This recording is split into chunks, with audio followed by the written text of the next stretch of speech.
And welcome into the first Low Post podcast of the season. We got a new face to some of you, not to me. So we have some chemistry here on the podcast right now. But Christian Martinelli, what's up, Christian? How you like this internship so What's far? up, T. Krusz? Oh, it's been cool. Love the low hoop league. Nothing like it. See all the guys who can't dunk can actually dunk. It's a fun time. Except me. Yeah. I got an alley-oop thrown to me this week, and it just didn't happen. Yeah. Kind of a bad pass on Sean's end, but yeah, I told Sean he's gonna know his personnel. You don't throw it up to Krusz. I couldn't even jump. I just tried to hold in the air and float. Wasn't a good sight, but I didn't put it on Snapchat, so it's all right. All right, so the first couple weeks have been interesting. I think we have one clear-cut superstar in the league. Yeah, that's for sure. Yeah, Jose Mercado from Boom Shakalaka. He has just been tearing it up both games. Lob City up to their old stuff. We'll see them next week, but I think they've lost 4 games in 5 seasons or something crazy like that. Yeah, they're decent. Decent. Yeah. All right, so we'll start with probably the closest game of the week, even though it was an 11-point win. But we'll start with the Ozone Boys and the Werewolves. Werewolves improving to 2-0 there. They win 63-52. Really just dominant. I mean, the Ozone Boys had two pretty good quarters in the middle of the game. I left at half. So what'd you see in that one? Honestly, I saw that the Werewolves started a little bit slow. Ozone Boys came out and they were not that they were on fire, but they were playing like they were on fire. They were running up and down the court, giving Werewolves a little bit of trouble. Dave Campbell came off the bench, so they didn't really have their second scoring option. Yeah, that's his thing, right? Yeah, he does that. I don't know why, but he does that. Yeah, I guess he likes to be a spark off the bench, but then unfortunately he got hurt later in the game. Hopefully he's okay. I don't know, looked like he might have tweaked his knee or something, but hopefully it's nothing worse than a little tweak. But yeah, Werewolves, they look decent, but they didn't look great. I don't know, but Ozone Boys, they're definitely a team to look out for. If not this season, the season's coming forward, because with a little bit more chemistry, a little bit more, I don't know, coaching up, it seems like a team that could use a coach, because they have a coach. Do they have a coach? Nate Baldini from Cranston East. He played hockey for West because they do that joint thing. Oh, I didn't see. Yeah, he's their coach. He's friends with my brother. Oh, okay. Well, they need. Okay, I'll talk to him. I'll tell him that he needs to do a better job. Just because, they seemed a little discombobulated. They didn't know exactly the rules, but they're very talented. They're very athletic and skilled for a bunch of high school kids. They're impressive, actually. Yeah, really impressive. And I wanted to point out Jason Laro. I don't know how to pronounce his last name, but talk to me, Jason. Tell me how to pronounce it. Come up to me. You can find me. Laro Cillier. Yeah. Like a Frenchman. Well, I'll call him Jason. But okay. The first game, they gave all of his points to Patrick Hogan. And yeah, and that's why Patrick Hogan's stats are just so up right now. But I think it was because Jason wore number 23, and it was messed up in the stat sheet. So right now, he had 15 last game or something. My math is off. 16. Yeah, 16 last game. If I want, I'm gonna double check my math right now. But he's a freak athlete. He's quick. He can run. He can jump. He actually had 18. Okay, yeah. 18. He's good. He can. I watched him steal a ball from someone and then run down the court, put it on his head, and then do almost the same exact thing next play. He can pass. He can run the floor as a point guard. He's a big body, so I'd watch out for him in up and coming games. Yeah, him and the Hogan brothers definitely stuck out, as well as Noah Berg. He was strong in the paint. They're a real good team, honestly. I feel like they can, as the season goes on, they can definitely make some noise. But I wasn't surprised to see the Werewolves pull away at the end of the game. Brian Heston, he's been doing this for a while now. He's a really good player, and he kind of just took over there like he did in the first game. He just took it upon himself, especially when Dave Campbell went down. He knew he had to do his thing. He was getting blocks, assists, steals, and of course points. So he was great once again. Yeah, he's been by far one of the better players in the league so far this season. He did it last season too. Last Yeah. season he was in your seat doing this Right, yeah. podcast. Yeah, he was Okay. he was a fellow intern. But I think the Werewolves, they need that third option to step up. Gino Forti only has 10 points this season. I think he hit Struggling. 1-3 versus the Duyes boys. He had 7 this week. So once he steps up, I think they'll have a little bit of an easier time beating new teams like the Ozone boys. But Yeah. week 6, week 5 even, I would see the Ozone boys as being one of the top teams, one of the harder teams to beat in this league. Yeah, just due to their athleticism, and I think they're all in really good shape. They probably all play in high school, I assume. So they can definitely get up and down the court. And, with some of these other teams not in the best shape, not in their athletic prime, some teams, I think they could take advantage of that. They have a lot of guys too. They have a deep bench. Very deep bench. They're 9 deep, I think. Yeah, so are we. Yeah, well, we try. Yeah. So we'll move on to our game then. I mean, we already transitioned into talking about the Goodfellas. So, coach. Yeah. Yes. Get out of your coach mode right now. We have to be analysts. What have you seen from the Goodfellas so far this season? I mean, they had the 59-57 win over the halfway crooks in week 1. I mean, they kind of – I feel like we dominated. I don't know why I keep saying they, but we dominated that game. It was ours to lose, and we almost did.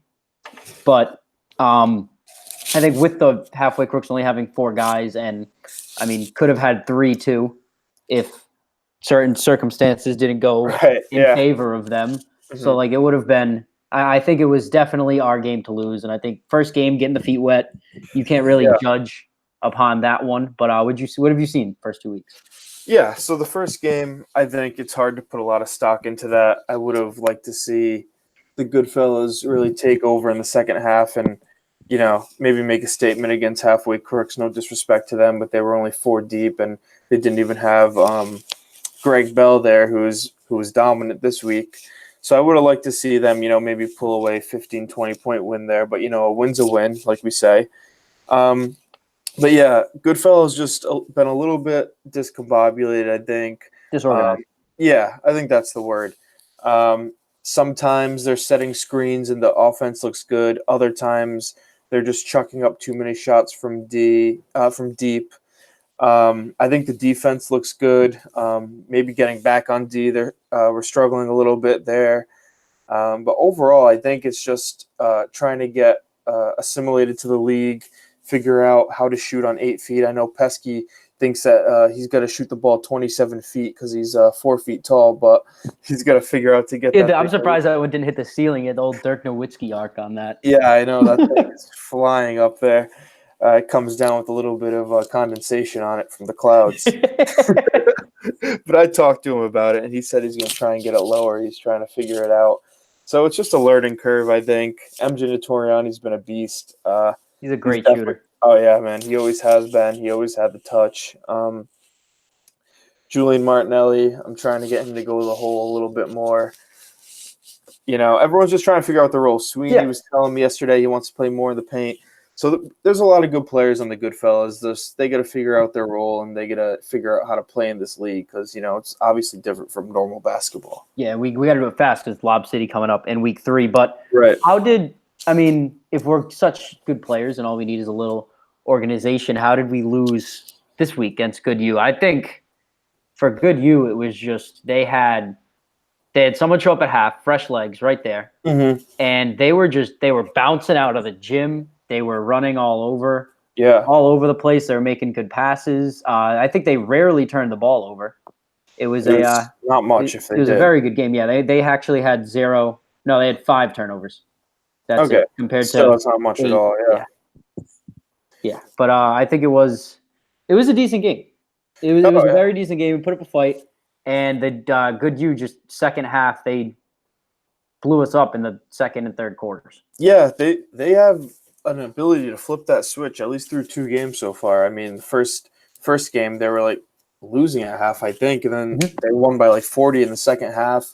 Against us, I think they were up by 4 at the half, but it was really tight all half. Up by 2? I thought they scored at the buzzer. But yeah, I mean, they're really good. Matt St. Hours came at half. He is arguably their best player. Him, Ryan Palumbo, not Van Fetchman. I don't know. They have a lot of good players. But All I know is they're probably right now a top 3 team in this league. If you're including them, Boom Shakalaka, Lob City, it's hard to not say they're a top 3 team right now. They're physical, they're big, they're athletic, and they're skilled. I mean, you gotta give it to them. They look great, especially in runs. I mean, I know Bradman Fetchman is usually a better shooter. He was throwing up bricks last game. So I think we were actually lucky to have it that close in the second half because they were missing a lot of shots. But, it's a good team. I can see them making a run at the championship. Yeah, and we already have. I was going to say we already have our top three. I mean, last year when me and Brian did this podcast, we put the league into tiers. I don't know if we know all the teams well enough to be able to do that yet, but yeah, So many, yeah. that's a really good top three right there. Lob City, Boom Shakalaka, and Good U. They've always been there. They've always been in that top three, and I guarantee you the Werewolves are going to tweet at us and ask to be in the top three, but I'm not touching that. I mean, Werewolves, they're a good team. They don't deserve to be top 3 right now. With those three teams, I mean, yeah, show me no. something. Those When teams Gino have been more steps up, maybe, convincing. but Yeah. Werewolves, it's really been a Dave Campbell and a Brian Heston show. We don't know if Campbell's even healthy right now.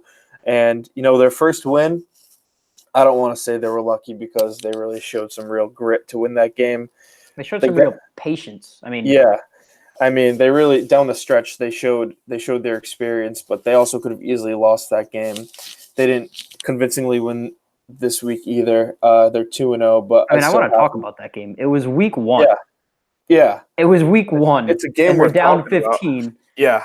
And they fouled for the last 2 minutes as if it was a playoff game. Like, I'm just surprised none of them had anywhere to be I at know. 10 o'clock at night. I mean, if someone had to go to a party or something, they're like, nah, let's get out of here, wrap it up, ref, we're done. Like, we Yeah. did. Like, I'm shocked.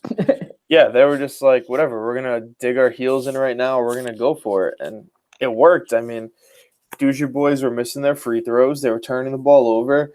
And then Heston and Campbell were lights out. I mean, lights out, ice in their veins. Campbell told me he had ice in his veins. He loves the moment to take the big shot. And, yeah, they did that. That was an amazing game. And I couldn't believe they won that game because I basically had Dozier boys marked in for the win there. And I've seen Volpe hit so many big shots, Vincent Volpe and Dozier boys hit so many big shots before. I'm playing with him since I was in 4th grade. And I was almost certain he was hitting that 3 to win the game too, but he missed. And yeah, Werewolves pulled that game out. It was definitely the best game of the season so far. By far, best game of the season so far. So back to where we were. I just wanted to make a couple comments about Good U. Brendan Degnan, 23 points. He was all over the place. They could rebound the ball. I mean, they out-rebounded us by 1. I think maybe a couple rebounds were missed in the stats there. We had a couple back-to-back. It gets bang-bang. I'm not saying anything. It's tough to get those, especially when Julian keeps throwing brick after brick at the backboard and grabbing it. I mean, you can't get all of his 17 missed layups, so it's hard to keep track of. He can probably hear me in the other room right now. I'm sure he's happy. But you pointed out Matt St. Hours. Yeah. He showed up at halftime. Fresh legs, man. He took 7 shots in the second half, and he went 7 for 7 with 15 points. Like, the kid was just lights out. I mean, there was nothing you could do to stop him. And that was just it for. Yeah, I mean, once he showed up in the second half and they started shooting the lights out, I think that was when that things just got out of hand. Yeah, when I saw he wasn't there for the first half, I was like, well, that definitely gives us a better chance. And when I saw him walk through those doors, I was like, yikes, that's tough. Because, for one, we're not in the best shape as a team. Mm-hmm. That's not a shot. It's a fact. And, for a bunch of, older dudes, I mean, they're in their 20s, but they're probably one of the oldest teams. They're all in great shape. So they were able to actually run us a little bit ragged there, especially with St. Hour's fresh legs. Mm-hmm. No, completely agree. So moving on from that game, I know it kind of hurts to talk about. We mentioned Boom Shakalaka. You mentioned them as part of your top 3. We mentioned Jose Mercado as he's been unreal these last 2 weeks. They beat the Duyes boys 89-67 this week at the 9 o'clock game. And Mercado was just unreal. I mean, 50 points. Yeah. He went off in the second half. he took 33 shots, but I mean, who really cares? I mean, he hit 22 of them. Exactly. That's pretty damn good, yeah. Exactly. So he has been just unreal. What have you seen from him? I mean, what haven't I seen? To be a much shorter list. He's been great from downtown. He's been his first game especially. He was great from the 3-point line. This game he was a little shaky, but he's still shooting about 43% for the season. So I mean that's still a solid number. But if he wants to get to the hoop, he's going to get to the hoop. If someone throws up a lob within a 5-foot radius of the rim, he's going to go and get it, and he's going to put it on your head. People, it's week 2. They don't know not to jump yet, but soon enough, they're going to figure out not to jump because you're just going to get put in the top 5 plays. It's that simple. You're not going to jump with him. He's a guy that can probably dunk on 11 feet, never mind 8.5 feet. So, I mean, he's going to be every week. He's going to be probably up there for player of the week. Wouldn't be surprised if he wins it 7-8 times this year. Mm-hmm. I mean, he just needs to put up big games for that team. Not that they have bad players surrounding him at all. I mean, Mark Belleville is an excellent Robin to Jose's Batman. Well. And Lucas wasn't there this week either, but Lucas is a great – I mean, they have a perfect – Belleville's kind of like the perfect 3 guard in this league. Yeah. You know what I'm saying? Like, he'd be a point guard in any other league. He's like the perfect 3. Yeah. Like, he can score at the rim. He can shoot the ball a little bit. He can grab rebounds. He can see the floor. He does everything well. Yeah. You know what I'm saying? And I think he's very good. But one thing he does the best is finishing at the rim. But he's like your Mario. Like, you know what I'm saying? Like, when you would play sports with Mario and he just had, like, everything was, like, above average and just, like, even. Like, that's Belleville. He does everything well. Yeah, for sure. And even Matt Camara, he didn't have his best game. I mean, he missed – was it Kamara? Mm-hmm. Kamara, good to know. He missed 14 shots last game, but I know in the first week he played well too. So you're really surrounded by a bunch of very good players on Boom Shakalaka, and that's what makes them so I know they were good last year without Jose Mercado. Mm-hmm. But last year was the first year they didn't make the finals to play Lob City. First year ever. Yeah. So first session, I mean. Mm-hmm. But so from them, I mean, you said top 3 team. They really have it all. They played the Duyes boys this week. It was close. Duyes boys stuck with it for a little bit, but then they fell apart. They're much better than last year. I coached them last year. Yeah. They had a good core of guys. Now they have a very solid core of guys, and they can do a lot more than they could. That's no hate to the guys that were on the team last year, but this year they are worlds better. Yeah. What have you seen? Duyes boys, like we were talking about earlier, that first game against Werewolves, they'll be kicking themselves about that game for a while, I'm sure. But Zach Tartaglia, John Kutu. I mean, we knew John Kutu was going to be a great player coming into the game, into the season. He's been great in this league already, and he's continuing that this year so far. Zach Tartaglia has came on very strong. He's been scoring a lot of points. Nick Harrington this week played very well. But without Vincent Volpe, you could tell they were just missing. They were missing that thing that they need. Vincent Volpe is a great scorer. He's great on defense, grabbing steals, grabbing rebounds. So without him, they didn't really have a chance going into that game against Boom Shakalaka, especially with Jose Mercado feeling the way he was feeling. I mean, there's not much you can do about that. Shane Patrick basically gave himself a death sentence. Like, I'm looking at his stats right now. Yeah. He was 2 points, 1 for 8, but he challenged Mercado right out of the gate. What did he expect? I mean, Mercado is probably just the guy that you don't want to mess with in this league. And he learned that. I mean, he did. Shane Patrick. I mean, that's what he loves. He loves that stuff. He loves the challenge. He loves to talk. He loves to have fun. He's a fun player to watch. All the intensity he brings, but he went barking up the wrong tree with Mercado. I mean, Mercado held him to 2. I don't remember exactly if they went head-to-head every time on defense. But, I mean, Mercado told him at half, he said, man, I'm going for 50 tonight. And he did it. And he did it emphatically, if you remember, that off the backboard dunk. Was his 50th point? That was his 50th point, Yeah, that was with about 30 seconds left. So he did it, and he did it emphatically, and he let him know about it. Yeah, he did. I mean, that was probably one of the better performances we'll see all year. I know last year there was a 60-point game from Greg Bell. Nate Stitchell's put up 56 before. One of my all-time favorites was the semifinals a couple sessions ago where Cody Crawford hit 14 threes and put up 54 points. Yeah, against the Swish Kebabs. Yeah, kid can play. Kid can shoot. Yeah, but I can see Mercado. I don't know. He go because Duje Boys aren't a bad team. They're a good team. Easily could be 1-1 at this point.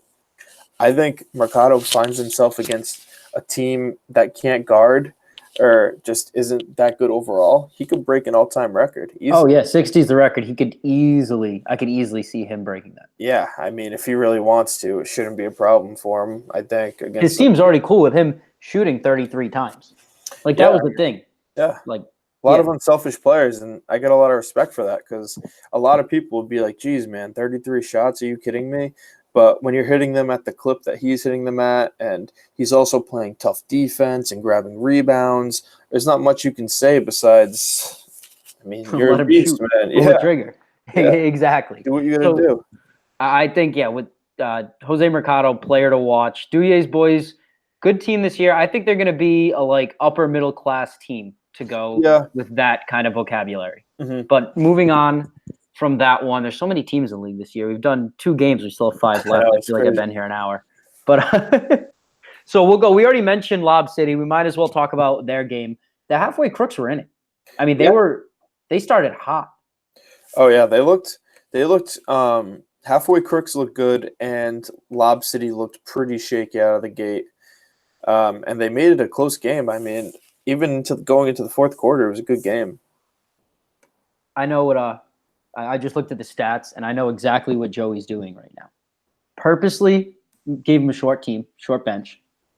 So he's scoring at the best rate I've ever seen him score at. Like double-digit games for him last session were towards the end of the season, they were a little bit more there because he found the three-point shot, but it was extremely rare. But and now he's had 4 players 2 weeks in a row, and he's scoring 17 and a half a game. So watch out for Joey Zacco from 3. 6 threes last game. The guy can shoot. He's a very good shooter, especially in this league. Yeah, he's been pulling it from the wings constantly. So, I mean, if he can keep hitting along with who got thrown out the first game? Lincoln, yeah. Lincoln and Bell on the blocks, that's pretty dangerous, honestly. That's the best big man duo in the league, I assume. I can't think of one that would be better. So they could actually be an up-and-coming team if everyone shows up. Oh, by far. Excuse me, I just had some weird stomach gas there, and nice. a little bit of what's it called, acid reflux. But I just want to talk about Lob City for 1 second, and they always do this. I mean, without Vic Kashut, they still had 5 guys in double figures and were able to handedly blow out the halfway crooks, especially with their second quarter 24-7 after being down 23-9, and then just calmly just getting that back, and then blowing up in the fourth. They put the hammer down. Mm-hmm. And you could feel everything changing, especially after half. I kind of looked around and I was like, oh nope, they have this in hand, because they were just chipping away, a 2-point lead, then a 6-point lead, then a 10-point lead, just like that. And they showed why they're the champs. They can just flip that switch and start playing well. They did a lot of outlet passing. I know that Justin Tabis was on the end of a lot of those. He scored a lot of fast break points. Cody Crawford obviously didn't shoot his best, but we know he's a great shooter. He's going to get his, whether he's making them from deep, whether he's getting to the lane. He's a smart player. Mm-hmm. That's what he is. Yeah. And without Victor, it was, you knew the ball was going to get spread around a lot once you saw Cody didn't have it. Yeah. And Greg Holt, to his credit, he spread the ball around a lot. He had almost a triple-double this game. He had 10 points, he had 12 rebounds, he had 7 assists. He played great, and he really stuck out. I mean, he didn't score a lot of points in the second half, but he was on the boards, ripping them down. He was getting the passes out quick, and it was a lot of his outlet passes that led to all those points that eventually they took the lead.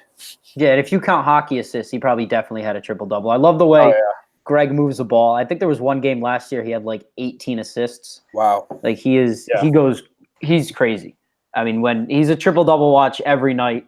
Mike Palumbo, they brought him back. He was probably one of the better defensive players in the league when he was there for a session. Nuri Mahmoud. I mean, for some reason, a couple sessions ago, his name on the website was Carl, so I kept calling him Carl. But I guess that's not his name. Yeah, it looks like it's Nuri. But So, he's had two very good games. He's probably, I mean, other than Greg Bell, and if you count Jose Mercado as a big, he's probably one of the best bigs in the league. yeah, and him and Greg Bell, they went at it all game. They were pounding all game. I mean, I think we can say Greg Bell got a little bit of the better of him, but Neri still played an amazing game. Honestly, he was very tough inside, grabbing rebounds, scoring points, and he even had one huge dunk that I added into the 2-minute drill because it was pretty massive. Mm-hmm. And you look at Greg Bell, and then you look at the Halfway Crooks as a team, and he had 20 of their 33 rebounds.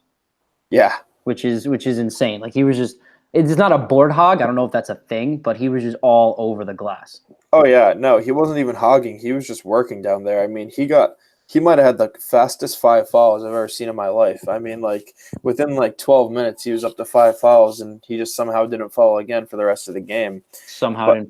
Yeah, he was grinding in there. I mean, he was grinding in there for real, and lots of putback dunks, and he was pretty vicious in there. So that's a big pickup. I didn't realize he was playing for them. Halfway Crooks honestly look like they can be, I don't know if they're a contender, but someone that can give you trouble on any given night for sure. Yeah, and when you have size, that's really a huge factor in this league with the low rims. Oh yeah. And what a smart move by Greg Bell, one of the most physical players in the league, to go to the commissioner's team in the offseason. Oh yeah. And not show up without a jersey too, so no one knows what team he's on. And no tech. I was watching that game. Yeah, did they give the tech? They did give the tech. They did? After the first quarter, they did eventually give the tech. Yeah. That's such Lob City of them. Yeah. They're like, no, we don't want the tech. And they go down 23-9. Like, let them shoot. Make them. Let me get that tech back. That's kind of funny. All right, so moving on. We've talked about the Goodfellas and Good You. We've talked about Boom Shakalaka and the Duyes Boys. We've talked about Lob City and the Halfway Crooks.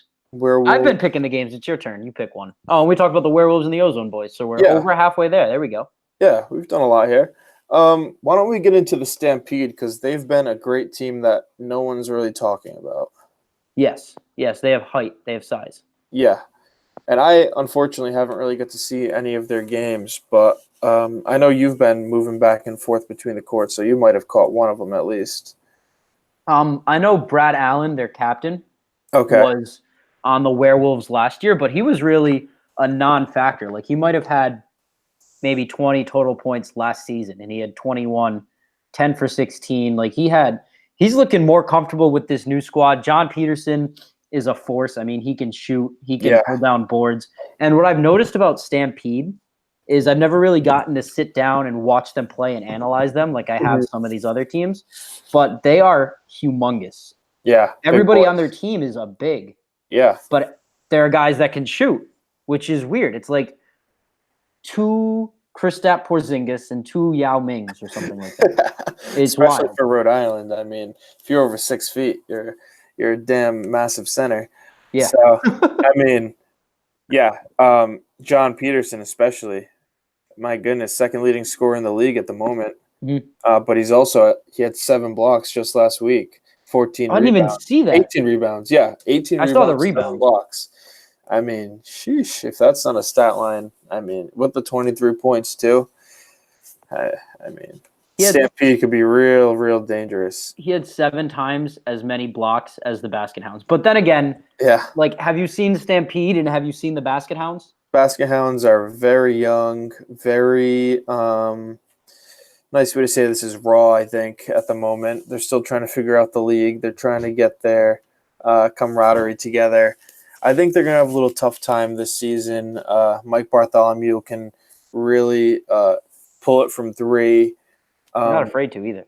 Oh, no, he does not care. I mean, on the season, I think he has already 40. He's taken 43s maybe. I mean, he's not hitting at an amazing rate, but, he's going to shoot him because they don't have a ton of options right now. I think they're finding themselves, it's a struggle when you're a smaller, younger Yeah, team. there you go. You're playing against grown men. Yeah, no, I was waiting for you to say the Yeah, word small. Like yeah, compared to Stampede, they're young, it small. was just such a bad height mismatch that all Basket Hounds had to do was walk into the gym and look up. Yeah, They would be good. They're fast. They would be good against a smaller team. yeah. Maybe like us. Maybe like the Werewolves don't have that much height. I can see They them are. Douchey boys a little bit of Yeah, some trouble. I'm not trying to say they're bad at all. I just they're young and they're small. they're not that good right now. Yeah, I see room for development, but definitely. right now, if we were to make tiers, they'd be towards the bottom tier of the league. They'd be my last team. Yes. All right. What I've seen. But I don't think they're bad. I just think they need a lot of work. And it's hard to say they're bad when they're a bunch of, 18-year-old kids going against grown men. But yeah, Mike Bartholomew is really the only one that sticks out as a positive note for them at the moment. And we watched half of their first game in week 1. Yeah. And he can pull the ball from 3. Oh yeah. Yeah, he'll pull it from 5-10 feet behind the arc too. He'll just pull that thing, and sometimes he'll hit it, sometimes he won't. But if they're gonna have a chance to win, that's what he needs to do. Mm-hmm. Mm-hmm. And I think if Stampede, I think Peterson's going to be huge for them. But if they go up against a team who's really good defensively and they take Peterson out of the game, I think they might find a little bit of trouble with ball handling. I don't know if those 4 are their full team. I've only seen them come with 4 guys. Yeah, I haven't seen more than 4 either. But I assume they must go a little bit deeper than that because one guy can't make it, and that's a wrap. Yep, exactly. So I assume they must have a 5th and a 6th somewhere, but they haven't needed it so far. I'll say that. Mm-hmm, yeah, they have looked very good, and like the Halfway Crooks, they're going to just be a team that bullies people with their size. They grabbed 44 rebounds. It's just going to be a team that just absolutely dominates both the offensive and defensive glass and gets points on the inside. Yeah. And what was that? And, so moving, I gotta give, because I know we're a little tough on the basket counts there. 9 offensive rebounds. So that's a good showing. That's a good stat that you can really be happy about. 9 offensive rebounds against a big, strong team like that. Mm-hmm. So it's not that they're not trying. Yeah, no, they have good basketball IQ. I can give them that. Yeah. They know when to follow their shots. They know where to pass it, when to shoot it. They know who to rely on. They just need work. Exactly. They're not good right now. I can see a lot of room for improvement from these guys, but right now just undersized in that matchup. Yeah. What about Boston Blazers versus Island Time? Have you seen either of them yet? I know the Boston Blazers from last session. Mm-hmm. I've seen both of them, and I saw a lot of their highlights from this game this week. Boston Blazers, they play a smart brand of basketball because they know what they are. They know their personnel and what they can do. They don't shoot threes. They get it they're big and strong, very strong, and they just get it in the paint and they bully you and they just outwork you, and they dominate you physically. Yeah, and they maybe have one shooter on that team, and that's Corey Strickland, and he only pulled 7 threes. He has his area where he knows he likes to shoot it. Last year he was deadly. He would pump fake from 3, step in and knock down a mid-range probably like 5 times a game. Like that was his area, the mid-range right in front of the elbow. So they've played together before. They started to get really good last session, like really good. They have great chemistry. They're a really good team. I could see them being one of the top teams in the league. Strickland is a pure shooter. Ade Bright is a very good ball handler. He can get it to the rim and he can get up and over the rim. Oh yeah. And they have a lot of people that can do it. Yeah, Robert Boynton's very good as well. Jermaine Patterson and James Mitchell are very big boys. Yeah, James Mitchell was there last season. He's really good. Yeah. So they can really pound it inside. 17 offensive rebounds. That's like unheard of. 17 offensive rebounds. That's straight domination on the boards right there. 43 overall for the game. And, of course, to only 18 total rebounds for Island Time. Not a great look for Island Time there. Island Time isn't small either. No, they got some big guys. They're decent sized, yeah. So I don't know what's up with that if, they didn't shoot many threes either. So I don't know if the stats get screwed up, but I don't think so. So I just think they're not working hard enough on the boards at the moment. Yeah, like Boston Blazers dominated that rebounding battle, 43-18. Yeah, I I mean, don't know. that's just absolute domination. I think it was. I mean, they might have just failed to box out. They might have been tired. They only have 5 guys. It's tough, yeah. Yeah, but they're not a bad team. They won week 1, if I'm not mistaken. No, they No, they're lost. 0-2, They yeah. lost to Stampede. I know Mike Wilbur on that team played for Halfway Crooks last year. Dexter Io. I'm gonna guess that's how you say that name, Dexter. Let me know how to say your name if you ever see me. Yeah, I don't know. But I mean, he's a good scorer. He's a good shooter. 7 for 18. Wilbur 6 for 14. They can get those numbers up. These guys can be a dominant force in the league. They seem to have multiple scorers on the team.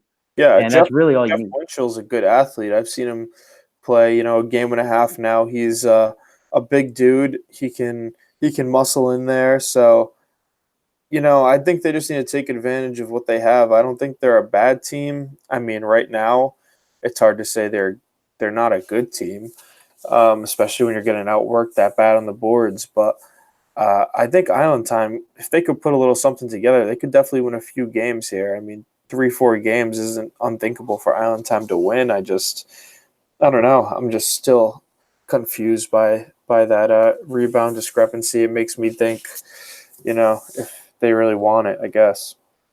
Yeah, I mean, maybe just no boxing out. I don't know what happened there, but definitely not something you can do if you want to win a game. Get out rebounded 43-18. I'm excited to see the Boston Blazers. I mean, last season they had a little trouble getting it going. Strickland was really their only scorer up until the last couple of weeks. But now, I mean, Bright's showing off. Robert Boynton's been there both times. He's very good. They picked up Jermaine Patterson. I love watching Terrence Gallo dunk. I mean, I think that's pretty much all he does. He went 3 for 3. I think he had 3 dunks. Yeah, he had one huge putback dunk. I remember that at least. Yeah, it's awesome. I mean, they're really fun to watch. They share the ball. They have good chemistry. Nobody's taking too much of the scoring load on. So I think they could be a very good team moving forward. Yeah, right now I think they're probably they're just outside that top 3 for me. I'm just waiting to see a little something more from them. Their lack of 3-point shooting it isn't alarming, but it's just something to pay attention to because, if they can't finish inside one game, what are they going to do, Exactly. They've only hit 3 threes on the entire season, I believe. So it's not exactly a great number. But, at this point, they've beaten down both teams they played, so it's hard to say anything but give props to them.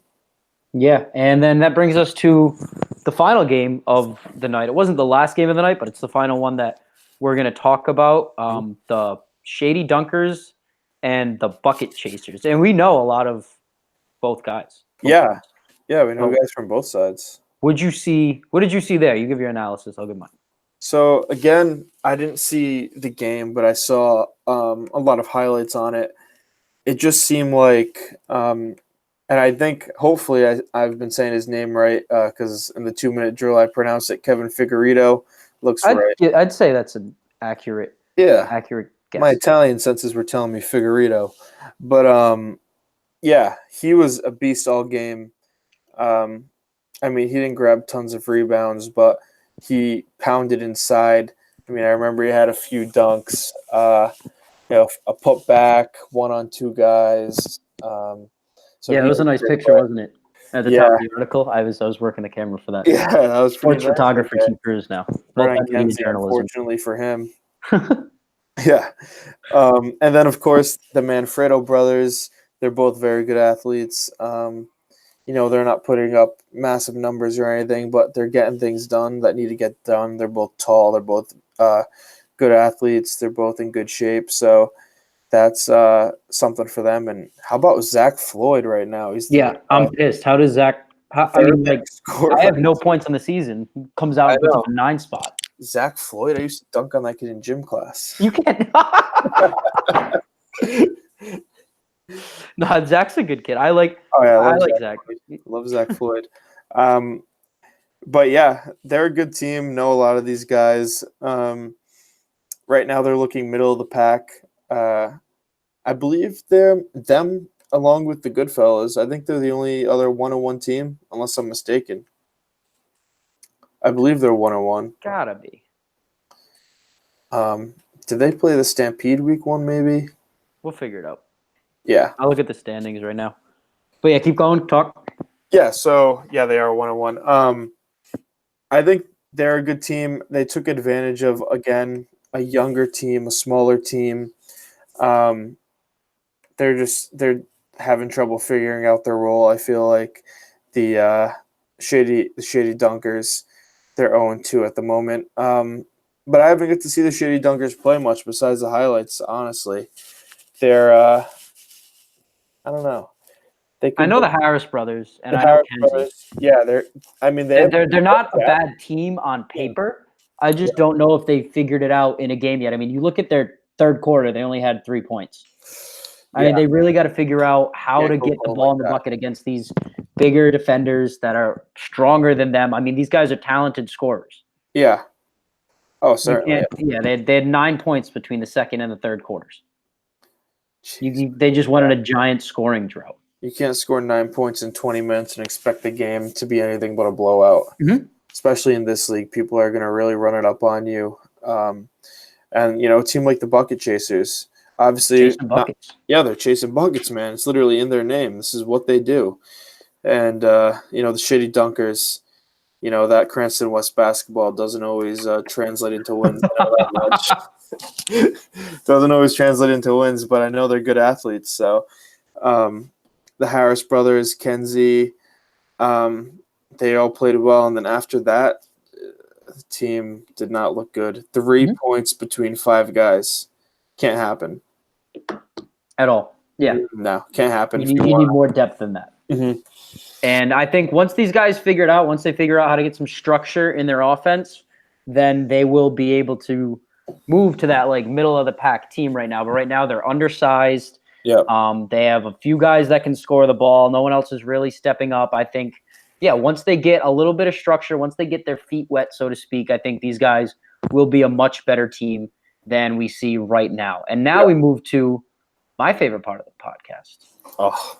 And my favorite part of life right now is spreads, sports gambling. Oh, yes. So we're going to look at next week. And right off the bat, I want to get this one done with. Hold on, let me open a Google Doc. Are we going to make spreads right now? Yeah, let's make some spreads right now. You get your pots and pans out. We're cooking up some bets. Let me get my calculator real quick. Here it is. Okay.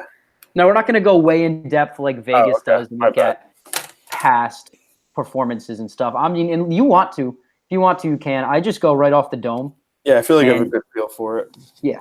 Usually that spontaneity and just the pressure on my brain of having to perform a task like in a quick second usually precedes with some good results. So I'm going to make a Google Doc here. We're going to start making some spreads, and then we'll tweet them out. People can bet on them. So beautiful. First game is going to be interesting. We have us versus Lob City. Mm-hmm. What do you see? I think right now it's definitely hard to say anything, but Lob City is the favorite in this game. They won both games by 20. Goodfellas have improved a thing, really. So I think right now a fair spread would probably be somewhere around 16.5. Okay. Somewhere in that area. So it's not quite like, I just remember college basketball spreads. It's not quite like when Gonzaga would be playing in conference and it would be like minus 20. I would say like 19.5 would be our spread. Yeah. Now, I always give Lob City 20 points. I'm telling you, I always give them 20 points. I mean, they won like a grading scale. Like if you can lose to Lob City by 20, you can match up evenly with mostly any other team in the league. Yeah. I mean, 20 is fair too. I'm just trying to be a little bit optimistic here and be a little bit objective at the same time. I mean, I'm fine with whatever you want to go with there. I think you want to meet in the middle, 18.5. Yeah, we'll go there. That's perfect. Fine. Okay, so first spread, Lob City, Goodfellas, 18.5. If we can't cover that, I'll be very, very annoyed. I'm a little nervous. About the cover or the win? I want the win. Forget the cover. So what would you set the money line then? Money line, I'd probably put us at about I'd probably put Lob City at about minus 600. Would you put us at plus 600? Yeah, they're heavy favorites. There's no Interesting. denying that. 6-1 odds. Okay. All right, next game up, we have Island Time and Stampede. Mhm. So what I see in this game is both teams have size. Yep. Stampede's 2-0. Island Time is 0-2. Stampede, I think, has the best player on the floor in John Peterson. So I think they would be the favorites in this one, but I wouldn't blow it out of the water. You can't take last game as you can't put too much stock in their last game because they played probably the smallest team in the league next to the team that has me and Pesky. True. Yeah, that's true. So, yeah, I'm thinking this is going to be probably close to the same. Stampede has been pretty damn good so far. Island Time has been pretty at best. But I'm not going to give up on them. I won't take last week too heavily. I'm thinking maybe 15.5 points would be fair. Yeah, 15.5. I'd say anywhere between 12 and 15. Yeah. Perfect. Okay, so you want to go 14.5? Yeah, why not? All right, cool. We'll set that at 14.5. So the next one, that one we have Halfway Crooks and Duyes boys. This was a fun matchup last year. Yeah. The Halfway Crooks won by 12 in week 1, but the Duyes boys played man. It was their first week. Aunt Malisi wasn't on the team. I wasn't the coach. I thought if they matched up in the playoffs, it would have been a lot closer. I think now the Duyes boys are the better team. Well, here's the thing. Some insider information. Vincent Volpe will not be there for the next 2 weeks. Yeah, he's out on vacation. Yeah, well, basically.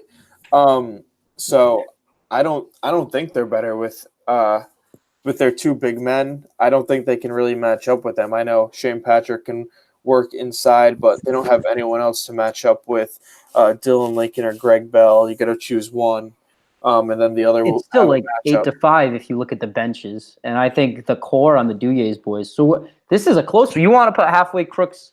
I was thinking Halfway Crooks, like maybe minus 3.5, but you tell me what you think.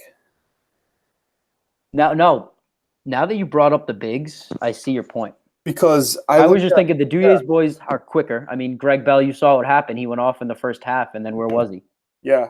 He got a little tired. I looked down through, if you look through the bench of Duyes boys last week, and you can see that literally their bottom 5 players scored 3 points. Aunt Malisi hit a 3.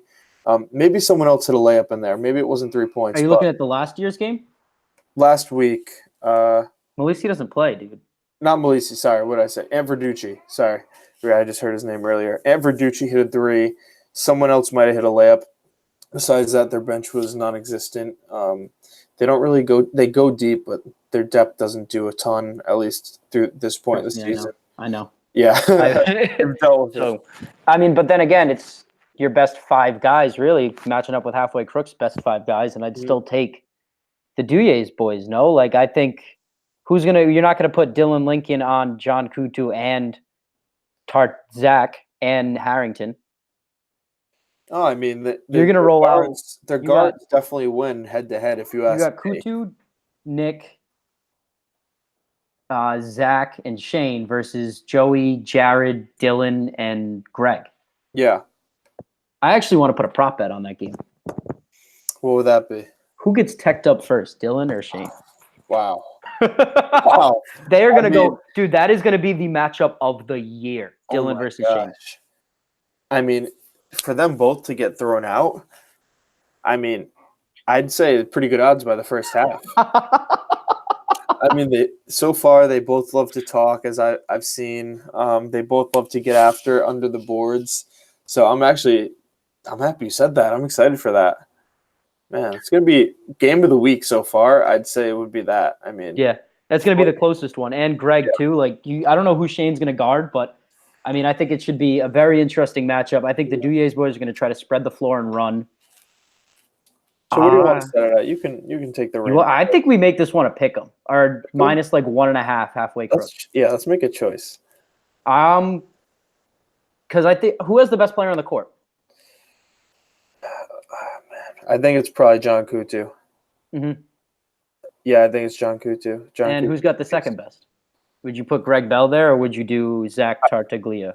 I'd have to say Greg Bell on both sides of the floor. He was a beast last week.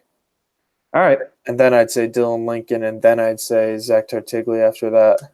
There's Tartaglia. I'm sorry if I'm saying it wrong. And then do you go to Joey or Jared, or do you go to Nick Harrington or Shane Patrick or PJ Thomas? Not PJ Thomas, unfortunately. Good kid, but not. I love PJ to death. Yeah. I think Jared, Joey, Nick Harrington, I think they're all pretty much the same. So this is a real tough game to choose, honestly. If it comes down to the wire, I mean, I'd be surprised if it was anything else. It's going to be a blowout. Now that we're saying this, I wouldn't be shocked if it's like someone runs the floor with the other. And like, I feel like for the halfway crooks, you really don't know who's going to be in attendance. They're only going to have 4 guys, 5 guys tops. I think you have to favor the Duyes boys in it. Yeah, but I think the money line for them would be like minus 110. Yeah, it'd be real close. My dog's going crazy. Yeah, so I would do. I'd say -1 for the Duyes boys. -1. Okay. Yeah, because you got to factor in the technical that Greg Bell's going to get for his lack of jersey. Okay, let me type this one in. What's the next game? Next game is. Oh gosh.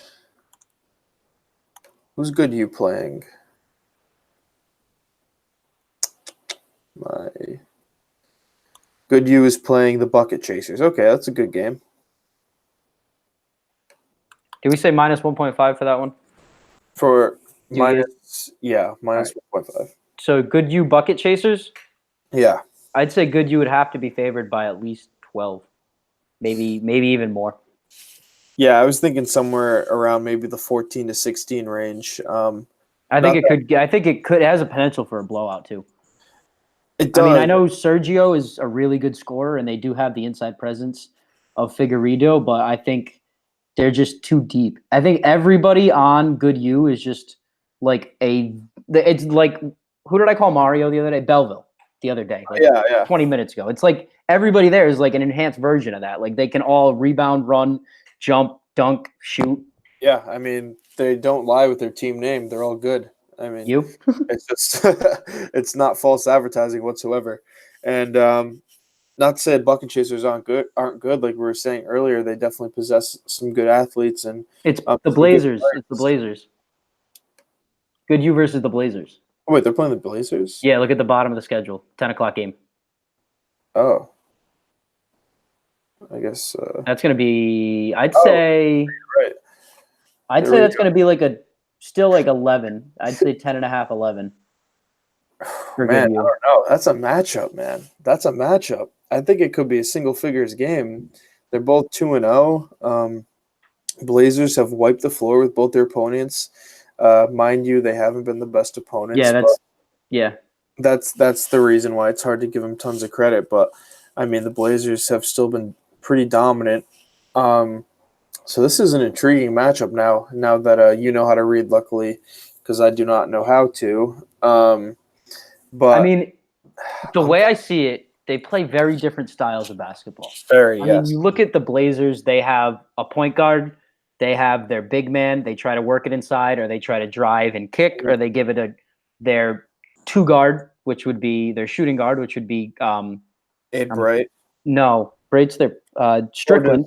Play. They give it to Strickland, and he makes a move, gets himself a bucket, or gets someone else a bucket. Yeah. And then Good U, they just run.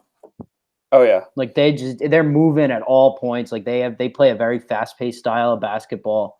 There's going to be a lot of points scored, I think. Oh yeah, these are 2 of the highest scoring teams in the league, and I think the only reason I think Good U will win this game is because I think conditioning. I think they'll be able to run up and down the court, and I don't think the Blazers will be able to keep up for 40 minutes.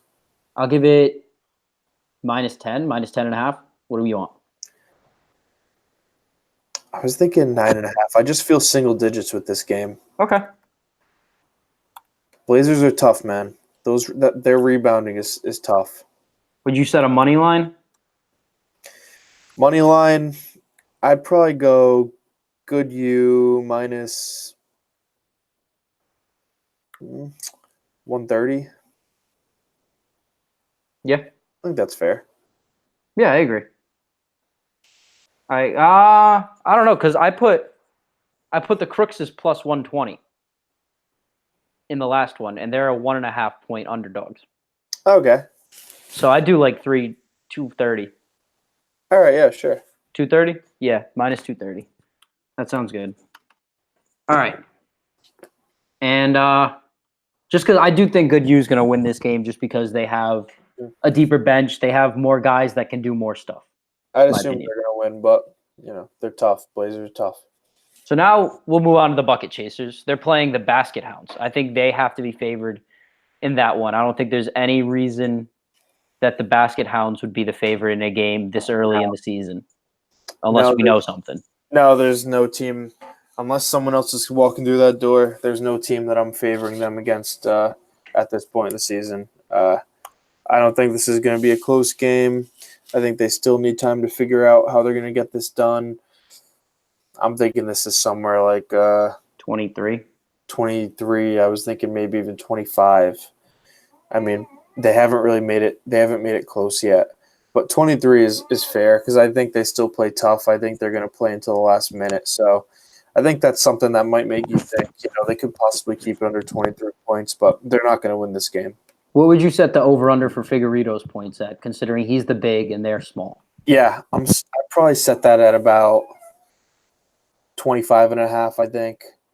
He's probably going to have himself a game. I mean, they just don't have the size to keep up with him at all.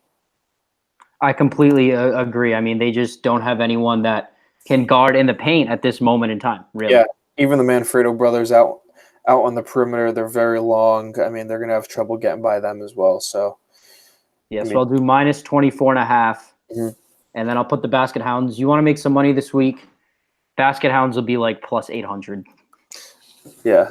I'll take your bets, by the way, if you want to put them on the basket hounds. That's the only game I'm taking, though. I'm only taking bets on the basket hounds. Okay. Fair. All right, so moving on to we have 2 more games left to spread, and then we can call it a night and go out to eat with our fathers for Father's Day. Yes. So we have the Shady Dunkers and the Ozone Boys, and then Boom and the Werewolves. That should be a good one. I'm looking forward to that one. So I'll start with Boom and the Werewolves. Okay. And I am going to favor Boom in this game, even though both teams are 2-0. Yep. Just because of Mercado. I think Heston is going to give him some trouble. I don't think Mercado is going to score 50 again. I don't know. No. I think Heston's going to do his best to give him some struggle. I want to see Gino 40 make some threes in this game. If they want to win, he has to go at it. Like, it's got to be a shootout with him and Lucas Martin, really. If Dave Campbell, I mean, his status is unknown at the time. I feel weird saying that, but his status is unknown at the time. Yeah. And I'm definitely going to put Boom as like 14.5. That's what, right off the top of my head, that's where I'd put it. Honestly, I'm going to give the Werewolves a little bit more credit because I think they're smart. I think they're going to play Boom Shakalaka better than the other teams have. I don't think they're going to let Jose Mercado beat them. I mean, obviously, you only have so much of a choice. Especially when you play man. Right. But I think they're going to let the other pieces try to beat them. I think the Werewolves are smart. I think Heston plays good defense. But then again, Dave Campbell, I don't know, he limped out of the gym the other day. So do I assume he's going to play? No. Could have just been a little tweak and he didn't want to aggravate it more? I hope so because he's a great player and obviously we don't want him to miss any games. But I think somewhere around 11.5 points is where I'm thinking. I wanted to go single digits, but the unknowing if he's going to be there, Lucas Martin probably going to be there. I think you got to assume that it's probably fair to say somewhere in that area, 11.5, 10.5. I don't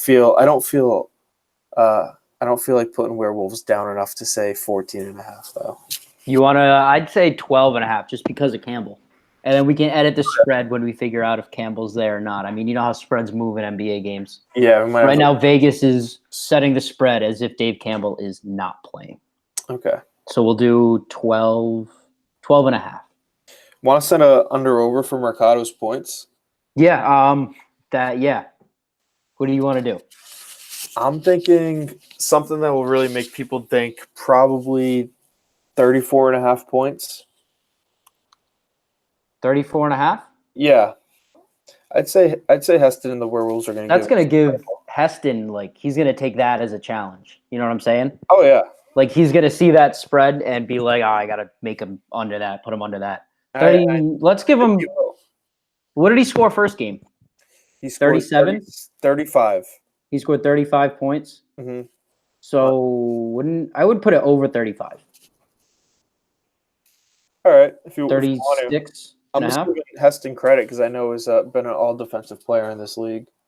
You're right. Who did they play first game? They played maybe Island Time. I can't really remember. Yeah, you're right. You're right. Was it Island Time? Yeah. All right. Yeah. So I'll do 34 and a half, maybe even 33 then. Nah, 34. 34. That's really something you got to think about there because, as we know, he can easily go over that, but got to give Heston his respect. Yeah, 3-time Defensive Player of the Year. All right. Last game of the week is the Ozone Boys and the Shady Dunkers. Cranston East versus Cranston West. I was just going to say that. Yeah, we know how that goes usually. I'm gonna give East the benefit of the doubt. Yeah, I think that's pretty fair to say right there. And I mean, they do have some West kids. Kenzie went to West. Mario, never. Yeah, I'm. Okay, yeah. No. So, yeah, I'll give the Ozone Boys. They're gonna get their first win this week. They're gonna be happy. Yeah, I think I'd be surprised if they're not grabbing their first win. I still just haven't seen enough of. I haven't seen much of Shady Dunkers anyway, but from what I can see in the stats and the highlights, they have a lot to work on. And Ozone Boys gave one of the better teams in the league a run for their money last week. I'm thinking, 13.5 points in this one. I'm feeling like a double-digit win for Ozone. I was going to go, just because they're both 0-2, I was going to go like 9.5, but yeah, I agree, because we can give some extra analysis on these teams because we know them. I would give I'm going to go 12.5. So okay. if you want to meet at 13, I'm there. We'll give an even number. These guys can push. So if you want to parlay it and this one pushes, you're good. I mean, I'm sure so many people are going to be betting on this. I don't want to see any pushes. I'll go 12.5 with you. 12.5? Yeah. All right. Sounds good. And I put the Shady Dunkers as plus 750. That's fair, yeah. Fair. So we have, I'll just run through this again. We'll give a little wrap up and then we will be on our way. We have next week, 7 o'clock, Goodfellas, plus 600 versus, no, we got to be more than 600. I'm going to give us like plus 1,200 because that's one of the biggest spreads. That's some motivation too. Yeah, so I want Goodfellas. to do an over-under on MJ Notoriani points, by the way. 24.5. 24? 24.5. It's going to be a tough matchup. 20. 20? That's fair. Yeah, 20. How about Julian Martinelli misses? I'll say 7.5. Yeah, I was going to give him 6. A little more confident than you. I think it's the genes. But yeah, we're plus 1,200 and 18.5 point underdogs versus Lob City. Okay. Island Time, I didn't give a money line to, but they're 14.5 point underdogs versus Stampede. The Halfway Crooks are 1.5 point underdogs versus the Duyes Boys. Boston Blazers are 9.5 point underdogs versus Good U. Basket Hounds are 13-1 odds and 24.5 point underdogs versus the Bucket Chasers. I gave the Werewolves plus 350 with Boom Shakalaka being favorites by 12.5 points. Jose Mercado's over-under, the only player prop we set other than MJ, at 34.5, and then Shady Dunkers and Ozone Boys minus 12.5. Sounds good to me. Yeah. I'm sure we're going to be spot on with all those. So how was your first Low Post podcast experience? It was great, especially getting to be on with a handsome man like yourself, talented man, a knowledgeable man. But yeah, it's great. This whole league so far has been a great experience, how professional it is, how in-depth we go with the stats and the articles and everything of that nature. It's really cool. So I think it makes everyone really care about it more and try harder, and that's what makes the league special. Awesome. So we have given you a week 1 and 2 recap, week 3 preview with the spreads, and you have met my good friend Christian Martinelli, co-intern, co-host for this week. I'll be back next week. I don't know about my supporting cast, but We will see you guys Tuesday night at the Johnston Rec Center. Keep it locked and build your legacy. Happy Father's Day.